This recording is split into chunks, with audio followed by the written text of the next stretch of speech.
Today we continue with our class Kitzur Shulchan Aruch, and this class and all of the section of it are going to be dedicated to our Rifah Shlema dear Rabbi Reuven Shlita. His name is Yaron Ben Doris, and also Rifah Shlema Yehudis Bas Noach, Ariela Ora Bas Anna, Imima Rasi Rachel Bas Brindel, David Shlomo Ben Sandra, and also for a quick release, unfortunately this person in prison, Moshe Shmuel Ben Pnina. Okay. Right. So we continue with Kitzur Shulchan Aruch, and our topic is, I did not take my siddur with me. Okay, so it's Siman 76, and topic is laws of the Shabbos and festival prayers. And it's Siman 76 and Seif number 9. Okay, and it says it is customary to recite during the Friday night services the chapter of Bameh Madlikin, with what we light the Shabbos lamp. It is not recited on Yom Tov, that falls on Shabbos, nor when it falls on Friday, when Yom Tov falls on Friday. Okay. Nor on Shabbos, there is also Chol HaMoed, intermediate festival day. Okay, so that's it. So let's try to understand. It is customary to recite during the Friday night services the chapter of Bameh Madlikin. So let's quickly read the commentary, and we're going to explain. This is second chapter in the Mishnah tractate Shabbos, and it contains the law of the Shabbos candle lighting, as well as the instruction that one is to give to the home before the onset of Shabbos. Some congregations recite this chapter before Mariv, while others recite after Mariv. After Mariv. See Orach Chaim 271 with Mishnah Brura, chapter 2. Okay, so if you Ashkenazic custom is, so we say Kabbalah Shabbos, right? We say Kabbalah Shabbos, all of this beautiful what is it, Lecha Daidi, then Psalm 92, then something else, and then we say Kaddish. After that we say Kaddish, and then we say this Mishnah, Bameh Madlikin. Meaning it's a very interesting Mishnah, like right about what we can use to light the candles. What oil, not oil, when can you extinguish candle, where you cannot extinguish candles, and all of the very interesting things. So basically, it does not say here, but we know exactly. It says, I'm not sure the explanation of the custom, but they say after Mariv. I know why we say before Mariv. Before Mariv, it's very simple. So it says, so you still have time.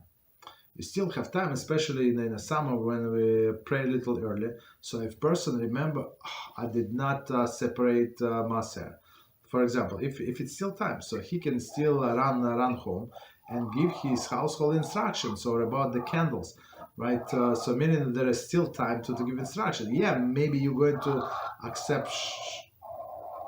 Could you please mute your microphone, please? Check your microphone.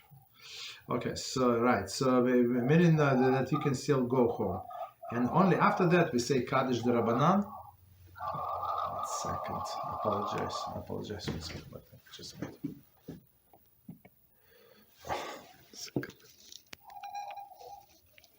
Okay, no problem. All right. So, and after that we say Kaddish the Rabbanan, and then we start with Mariv services. Okay. Just one second. Okay, so the second part of that's what it is.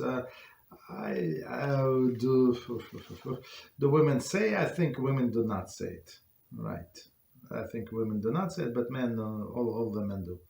I'm not sure about Sephardim. I'm not sure. I think they do say it. I think they do. Yeah. I'm not sure at what point, but I think they do. Okay, so continue, right? And but it's not says on Yom Tov. That falls on Shabbos. So when Yom Tov that falls on Shabbos, right?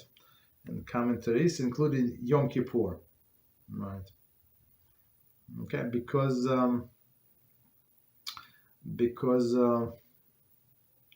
why we don't say on Yom Tov that falls on Shabbos? I mean, because it's already too late. Nobody's going to do anything at this point, right? It's not recited on Yom Tov, okay?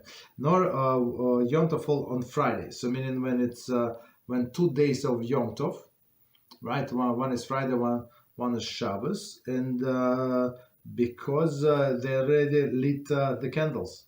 Right, so that's already too late. I mean, they already lit candles even before the normal time. Okay. Nor when the Shabbos falls on Chol Moed. Okay, no problem. So continue. Okay, so number 10. It is customary that on Shabbos we do not arise early to come to the synagogue for Shacharis, as we do during the week. Because sleep is one of the ways to fulfill Oneg Shabbos and enjoyment of Shabbos. An allusion to this custom can be found in the verses of the Torah with regard to the weekday's Tamid offering, as it is stated by Midbar 28:4. 28:4. The one lamb shall you make in the morning, indicated an early start of the day services.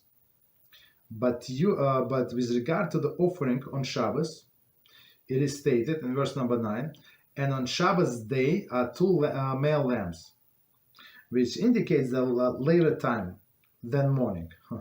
Nevertheless, care must be taken not to delay to the prayers, and we're going to explain, past the latest time of Shema and Shmoneh Esrei prayer must be recited. Okay.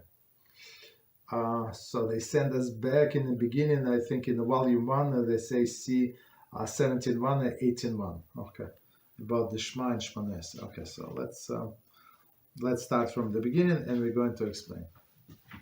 So we finish with the Friday night prayers and we switch into the Shabbos day prayer. Right, and it says it is customary to Shabbos that we do not rise as early to come to the synagogue for Shacharis as during the weekday. So during the weekday, people work; they have to get out of the shul by certain time in order to get to the work on time, right? So in the earliest that I experience is in Israel. They start like 5 a.m. It's normal, like 5:30. You see, like you're on vacation, right? And you want to sleep, I don't know, maybe till 6 or something. But they start at 5:30. So, I mean, if you want to do kosher minyan, that's what they start. Everybody's working during the week. So that's how I was praying there at 5:30. And on Shabbos, they also start, I mean, maybe 1 hour later. Right, I could not understand. Like I said, you serious? Like what time you start? And they told me. I said 6:30. Yeah, but I said the Shabbos. Yeah, we know that 6:30. I thought maybe we misunderstood each other. So I asked another guy. He said no, like 6:30. Well, what time you wanna pray at 8? And he started laughing at me. I fell from the roof or something. Of course, I mean, where we live, 8 is very early, right? People start much later. But there, I guess, especially in the summer, because it's hot, right? Why should they pay for a conditioner if they can pray a little earlier, like a few hours earlier, and then go home? You want to use a conditioner? Yeah, you pay it. Why should community pay it for it, right? That's the way I understand, right? And it's nice and pleasant in the morning in Israel at this time, right? But usually, as it says here, on Shabbos we don't get up this early because the sleep is one of the enjoyment. Okay, during the week, because sleep is one of the way to fulfill the Oneg Shabbos, so like enjoyment of the Shabbos. Right, 1 second. All right, continue. An allusion to this custom is found in the verses of the Torah with regard to the weekday Tamid offering.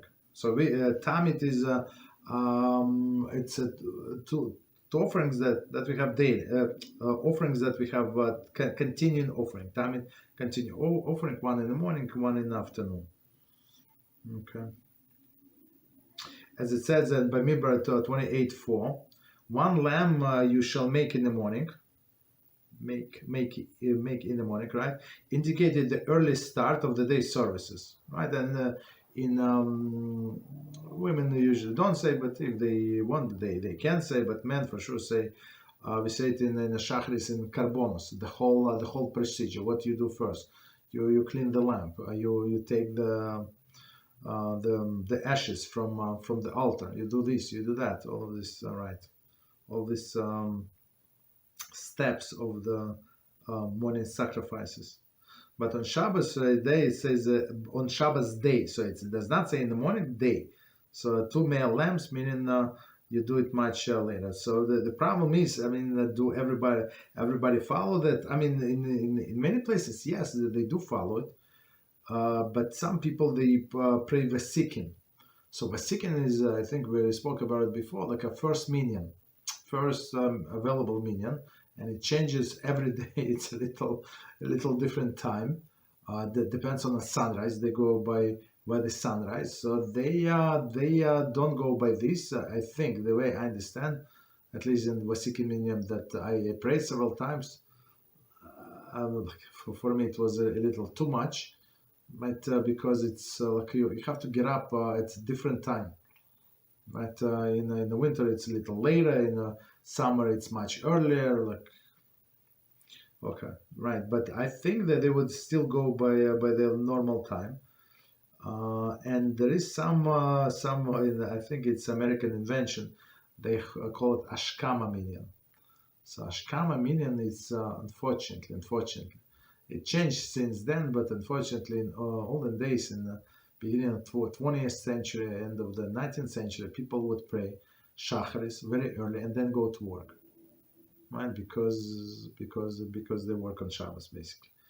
Like they were threatened, you work on Shabbos or you're going to get fired, basically. So, but people still wanted some connection to Judaism, or very much connected to Judaism, but they feel threatened, so. That's what they did. They did Ashkama minyan. Actually, there is Ashkama minyan in my shul as well. Right, going very strong. Like they start. What is that? Like 2 hours earlier. No, not 2 hours. Like an hour and a half earlier than a regular minyan. Okay. I mean, people who get used to, maybe the way I understand, so you can always compensate it if you take a nap during the day, right? It's also good. Okay. Nevertheless, care must be taken not to delay the prayers past the latest time of Shema. So that's very interesting, and it is very important, right? To say Shema on time. So if you say, look at My Zmanim, right, application or whatever you use for your calendar, Jewish calendar, so you'll see the latest Shema, right? There is Magid Abraham and then Gra, Vilna Gaon. So Gra a little later, but we try to go by Magid Abraham. I have no idea what is it now because they start so early. I'm not sure. I have no idea. I mean, you usually in a summer when the days starts much earlier, so that makes big sense, big difference. So sometimes, for example, if they start at 8:45, right, and later Shema could be 9:05. So usually, not usually. Sometimes they will not going to make it, so they will announce, say the Shema on time. But in many shuls, in more Haredi shuls, they would adjust this time of prayers, right? So they prefer to start the prayer like a floating time, not for example 8:35 or 4:45. Sometimes 8:45 when it's time allows. When then 8:20, 8:15, all of this floating time to accommodate everybody, so we can say Shema together on time, right? And it's one concern. So and second concern is Shmona Esrei, right? And Shmona Esra, also there is a time in our calendar which is called the latest Shacharis. So Shacharis is like Shmona Esra is like when it says latest Shacharis, that's what it means. Until you have to say Shmona Esra. So and it's also problematic. So some people and many years ago also unfortunately still doing teshuva. I pray with this minyan. So they start 9:45. So 9:45, it's almost past. I mean, maybe I don't know. Maybe in the winter it's still okay, but I don't know. But most of the year, that's very late. Of course, I would say the Shema on time with all of that 3 paragraphs. I would do everything correctly. But other people like this rabbi and assistant and all of the other people, they just in some sense they put a stumbling block of the blind, and they were like this dog, as we said in our many clips, right? Like it looks like he's a leader, but he sees that people cannot come by. They do 8:45 or 8:30, whatever 9. So they do 9:45, and still people came by 11. You understand? So they try to accommodate people, and they do not accommodate God, basically, right? Because God said not to do it, as we learned today. They be in shame more before people than before HaShem, and that's what you have. 9:45. Some people 10:30, and one guy was making fun of it, right? Actually, this guy that in the prison, unfortunately, so he told me the story. But when it was time when his father passed away, right, long time ago, right, so his father passed away and he had to say Kaddish. And he went and he was making fun of this Hasidic place, unfortunately. Some of, Hasids should be like with a fire, everything in plus, but some of them, they pray that when it's time for a Minchah, they just in the middle of reading of the Torah. Understand, which is very inappropriate. I'm not sure by whose opinion they go. I don't think there is such opinion, but okay, that's a different story, right? So basically, maybe if they finish Mondays, I don't know, by noon. But nobody allowed these things to begin with. So he said, so he was like making fun of them. Like sometimes they would go from the prayers, but these people just go, they yawning, they stretch and just go to the prayers because they. But it's not because they're lazy, because they start late, or when it's they start late when it's like night, like according to Rabbeinu Tam, 72 minutes. Right, and by the time you do kiddush, it's like 11 p.m. or something. Like, and then you sit around, then you eat and drink, and then you sing songs. So you go to bed like 3 a.m., like 4 a.m. And then it's very hard to get up like by 8 o'clock prayer. So yeah, at least a person has to sleep like 6-7 hours. So guess what? By 11, by something they're only ready. So that's the problem. So he said, I was making fun of them, but one day I have to oversleep. I have to join them. So, and this guy understood like that it is wrong to do that. It's like maybe these people, it's not the main Hasidic shul. That it's like one shtibel, like in the house. So maybe they have a. Okay, I don't want to get involved, but then he said, then I joined them.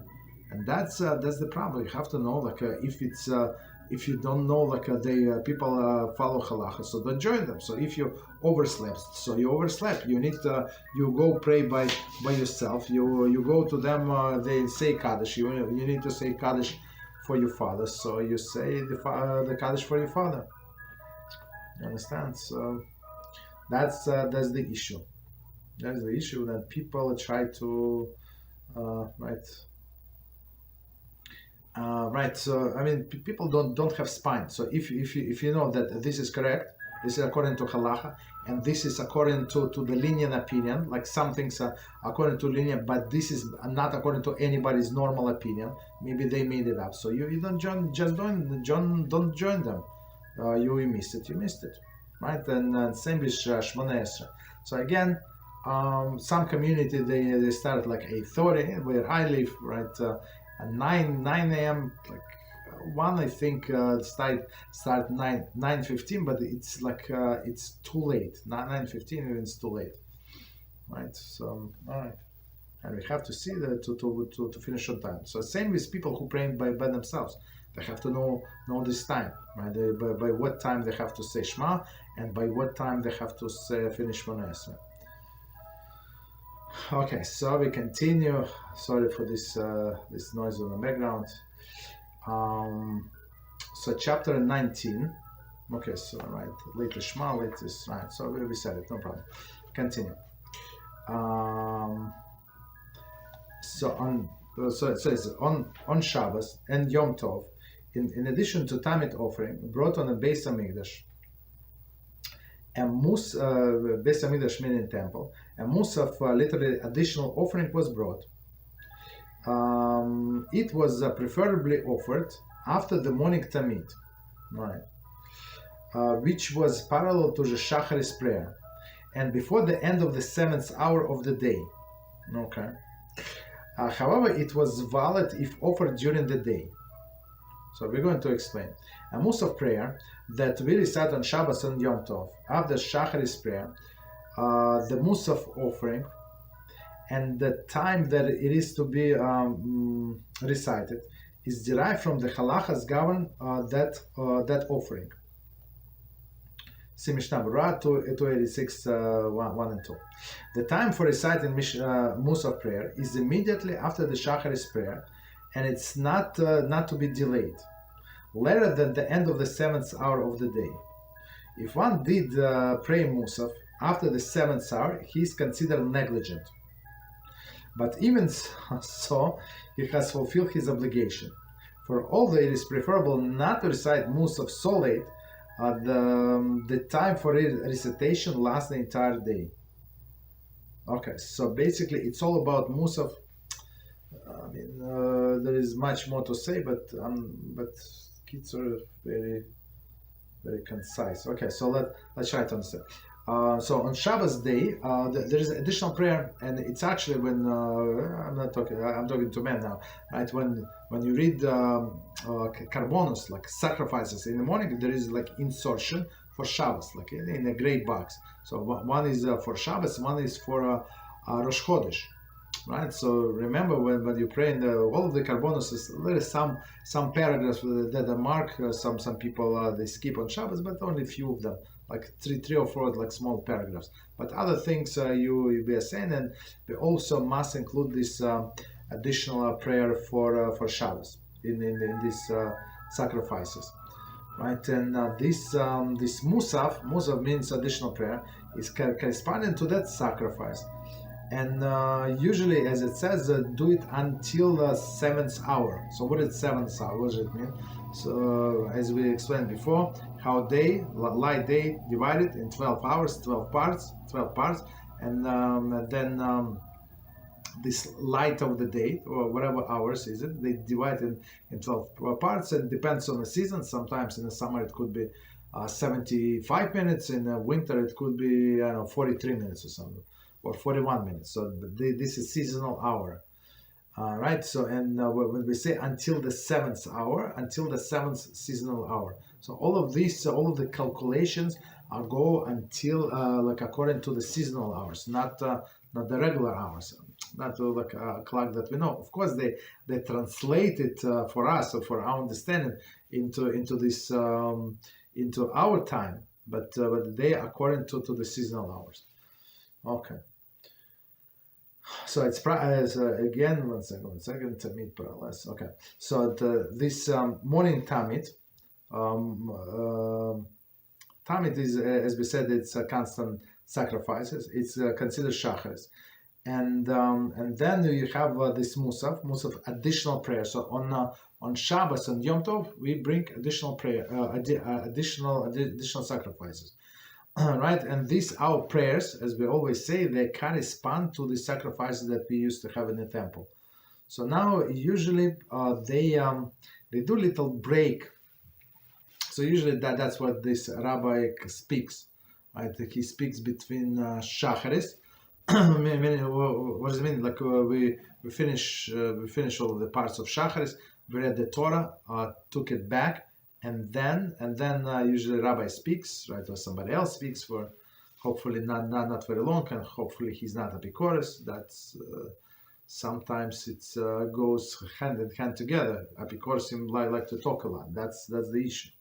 Right? So if you're in a shul like that, and you don't have any other options, but otherwise people more or less kosher, you just walk out, right? Of course, like with manners, like maybe a minute before that, like 30 seconds before. So it's not like everybody sit down, you get up and you walk out. If you have no choice, so you just get up and you walk out. But it's proper to do it like a little earlier.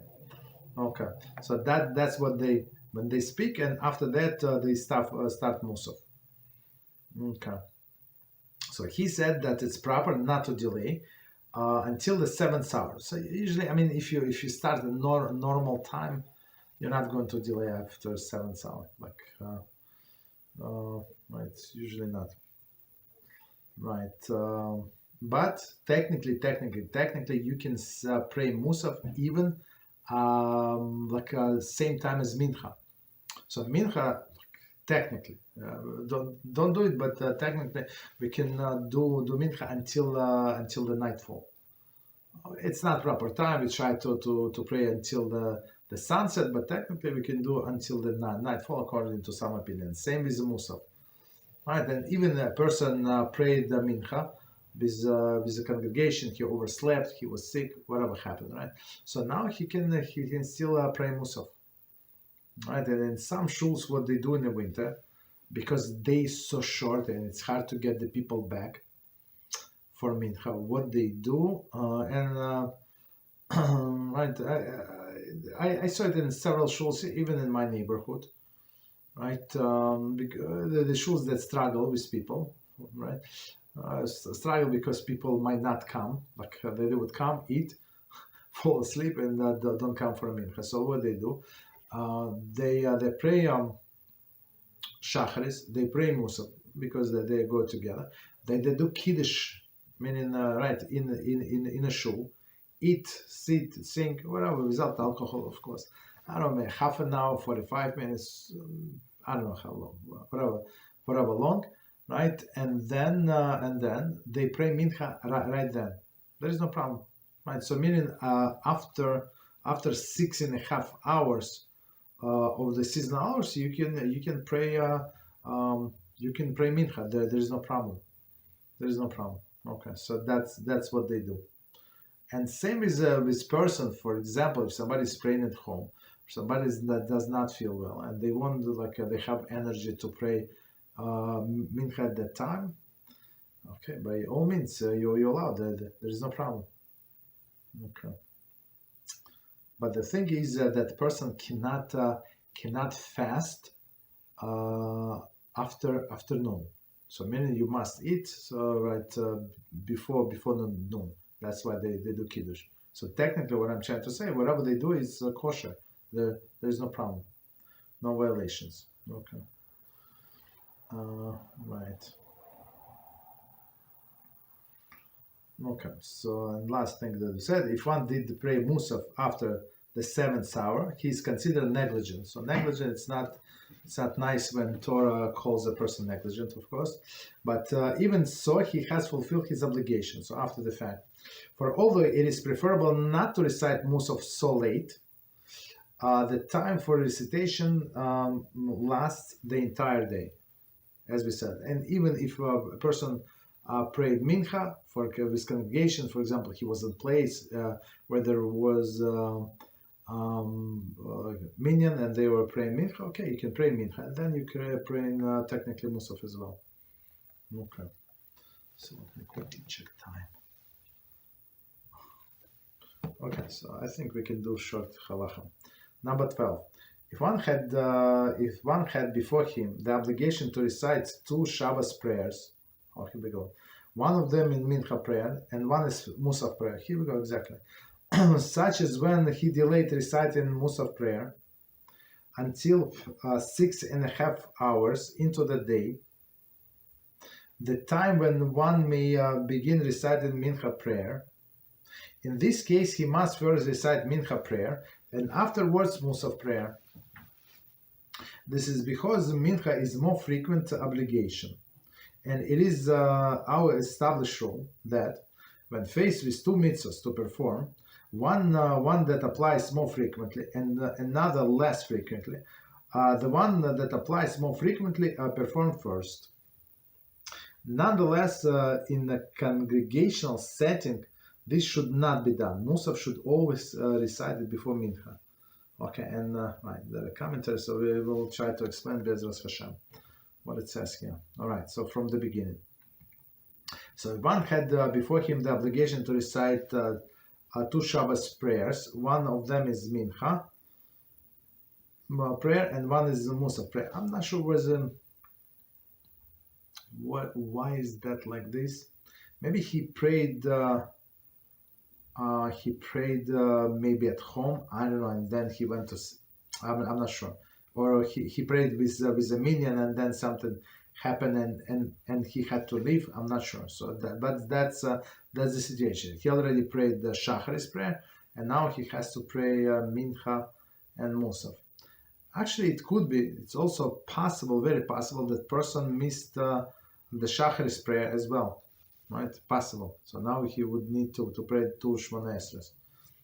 Okay. So now, okay, he's in front of two prayers. Such as when he delayed recited Mussaf prayer until the 6.5 hours. So it's proper to pray before the 7th hour. And the Mussaf prayer is very short. I mean, with all additions, I mean, not very short, but pretty short. Let's put it this way. Right? It's not. It's pretty short. Right. So he delayed. Just one second. So then he should recite the Minchah prayer. Why? Because the Minchah prayer starts 6.5 hours, and we have this rule: whatever comes more often is more important. Right? And for other people who do not know, they would think that if it comes only once in a while, it's more important. Absolutely not. For example, Shabbos is more important than all of the holidays. Right? Why? Because it's more often. Right? And punishment for violating Shabbos is greater than violating of holidays, even Yom Kippur. Okay. Right? So we do first what is we give precedence what is more important. Right? How is more important that it's done more often. So which is Minchah prayer, and after that he prays Mussaf. So meaning he's late anyway. For Mussaf he's late anyway. It's out of the sequence. So then we give precedence wherever is we can pray now, and then anyway it's late. Okay. This is okay. One second. I'm going to skip. Yeah, we set all of this. So okay, and so the last part that says, and the one that applies more frequent is performed first, right? As we said, commentary. Although it is preferable to recite the Minchah prayers after the 9.5 hours onto the day, right? As we said before, in this case he should recite Minchah earlier. If one recites Mussaf first, he has fulfilled his obligation. So it's proper since. 9.5 hours only if you have a minyan in this case. But if you're not sure, maybe this, maybe that, and now you have opportunity to pray Minchah, so pray Minchah. Don't delay. But usually, for example, in Mashul, they pray according to the best custom because that's when we have minyan and it was agreed upon, right? But if person prays alone, so he prays first Minchah and then Mussaf. Okay. Continue. Nevertheless, a congregation setting should not be done. So when the people do something like that in a shul, it can confuse everybody, and people learn from what was done in the synagogue that it's proper way to do. Even it was one-time exception, and they just start copying and do this at home, right? Which teach others, which is absolutely wrong. Right, nevertheless, okay. Congregation setting. this should not be done. Mussaf should always be recited before Minchah.